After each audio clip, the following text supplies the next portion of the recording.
नमस्कार साथियों, T4 teacher के YouTube चैनल पर आप सभी का हार्दिक स्वागत है। आज के इस वीडियो में हम सामान्य हिंदी जो कि शिक्षक भर्ती परीक्षा 2024, इस वीडियो में हम सामान्य हिंदी के 15 महत्वपूर्ण प्रश्नों को हल करेंगे और आज का यह वीडियो नंबर 26वां है। तो चलिए आज के इस वीडियो को शुरू करते हैं। आज का पहला प्रश्न, प्रश्न संख्या 1। प्रश्न नंबर 1 है, भारत का शेक्सपियर किस कवि को माना जाता है? भारत का शेक्सपियर कवि किसे माना जाता है? सरहप्पा को, कालिदास को, स्वयंभू को या कबीरदास जी को? तो भारत का शेक्सपियर कवि माना जाता है कालिदास को। सही उत्तर आपका option number B, right answer पहले प्रश्न का रहेगा।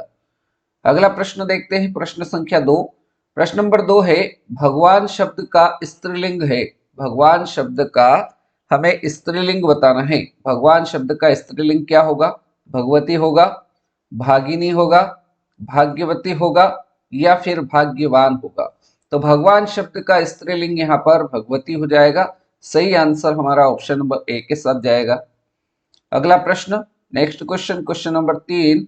स्तुति शब्द का विलोम है। स्तुति शब्द का विलोम शब्द क्या होगा?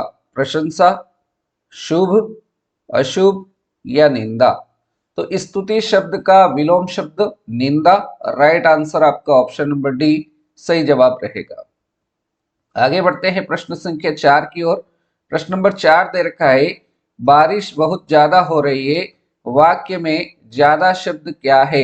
वाक्य में जो दे रखा है हमें वाक्य, बारिश बहुत ज्यादा हो रही है, इस वाक्य में ज्यादा शब्द क्या है? संज्ञा है, सर्वनाम है, क्रिया है या फिर क्रिया विशेषण है?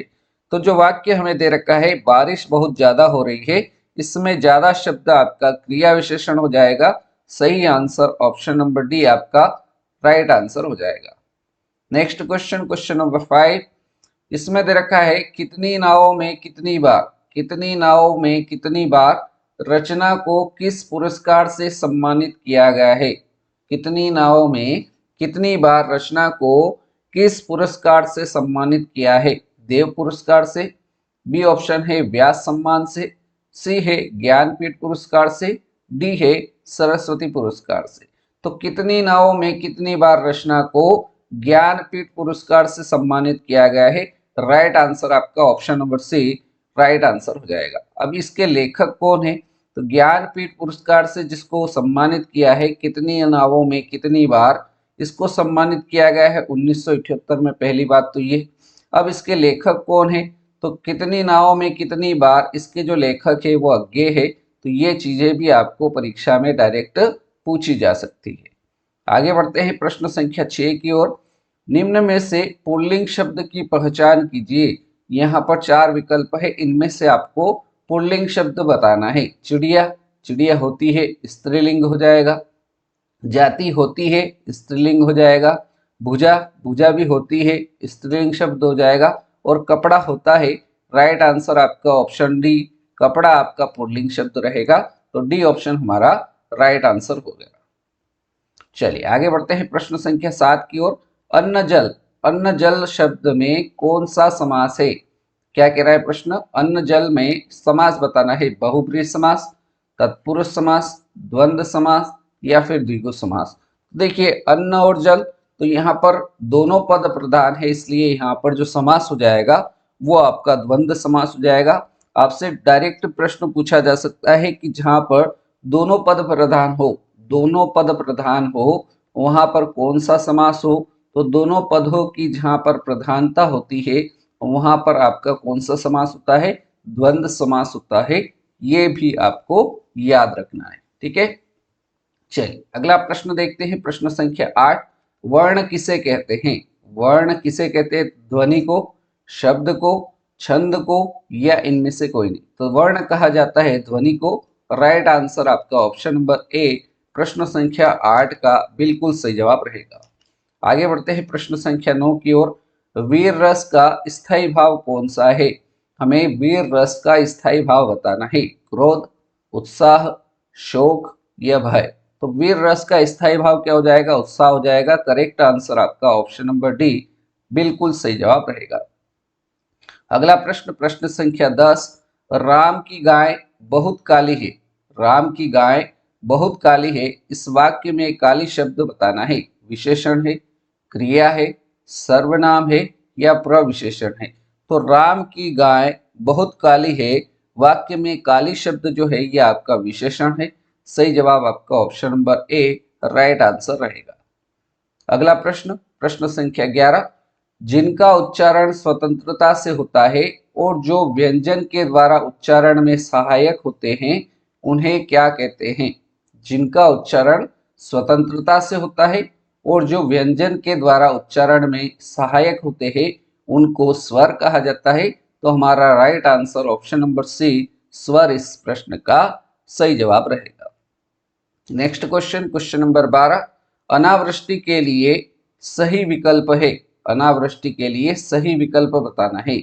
वर्षा की अतिशयता, बी ऑप्शन है वर्षा की न्यूनता, सी है वर्षा की पर्याप्तता और डी है वर्षा का अभाव।